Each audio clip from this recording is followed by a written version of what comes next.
Hello hi, ഇത് Boston ഫാനാണ്. ഇത് ഞാൻ ഇവിടെ അടുത്തുള്ള ലിറ്റിൽ ഫ്ലവർ ഗാർഡനിൽ നിന്ന് വാങ്ങിച്ചതാണ് കേട്ടോ. അപ്പം ഞാനിത് കുറേ നാളായിട്ട് എനിക്ക് വാങ്ങിക്കണമെന്നുണ്ടായിരുന്നു. ഞാൻ അവിടെ പോകുമ്പോഴെല്ലാം കാണാറുണ്ട്. അപ്പോൾ വാങ്ങിക്കണം എന്ന് വിചാരിച്ചിരിക്കുകയായിരുന്നു. അപ്പോൾ ഈ ഫാനിനെ കുറിച്ചിട്ടുള്ള ഒരു വീഡിയോ ഞാൻ കണ്ടു. അപ്പോൾ അത് നല്ല അടിപൊളിയായിട്ട് നല്ല ബുഷിയായിട്ടിരിക്കുന്ന ഒരു ഫാനായിരുന്നു അത്. അപ്പോൾ ആ വീഡിയോയിൽ കണ്ടപ്പോൾ എനിക്ക് ഒത്തിരി അങ്ങോട്ട് ഇഷ്ടമായി ഈ ഒരു ഫാന്.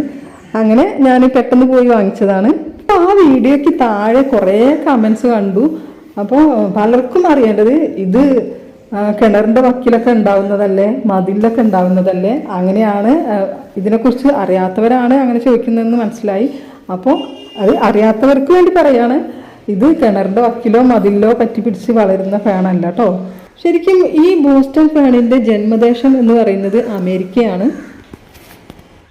ഇന്ത്യയിലുള്ള മറ്റൊരു ഫാനാണ് ഈ പീകോക്ക് ഫാൻ എന്ന് പറയുന്ന ഈ ഒരു ഫാന്. ഇതിന് എത്രത്തോളം സൺലൈറ്റ് കിട്ടുന്നോ അത്രത്തോളം ഇതിന് ഈ ഒരു കളറ് കയറി വരും. നിങ്ങൾക്ക് ക്യാമറയിൽ എത്രത്തോളം ഇത് മനസ്സിലാക്കാൻ പറ്റുന്നു എന്ന് അറിഞ്ഞൂടാ. എന്തായാലും ഇത് നല്ല ഒരു പീകോക്ക്, അതായത് ഒരു പീകോക്ക് ഗ്രീനും ബ്ലൂവും കലർന്നിട്ടുള്ള ആ ഒരു കളറാണ് ഇതിന് വന്നിട്ടുള്ളത്. ഫാൻ വെറൈറ്റീസ് ഇനിയും ഒരുപാടുണ്ട്. അപ്പോൾ ഇന്നത്തെ വീഡിയോ ഇത്രയേ ഉള്ളൂ. വീഡിയോ ഇഷ്ടമായെങ്കിൽ ലൈക്ക് ചെയ്യാനും ഷെയർ ചെയ്യാനും മറക്കല്ലേ. അതുപോലെ തന്നെ സബ്സ്ക്രൈബ് ചെയ്യാതെ കാണുന്നവരുണ്ടെങ്കിൽ ഒന്ന് സബ്സ്ക്രൈബ് ചെയ്ത് സപ്പോർട്ട് ചെയ്യണേ.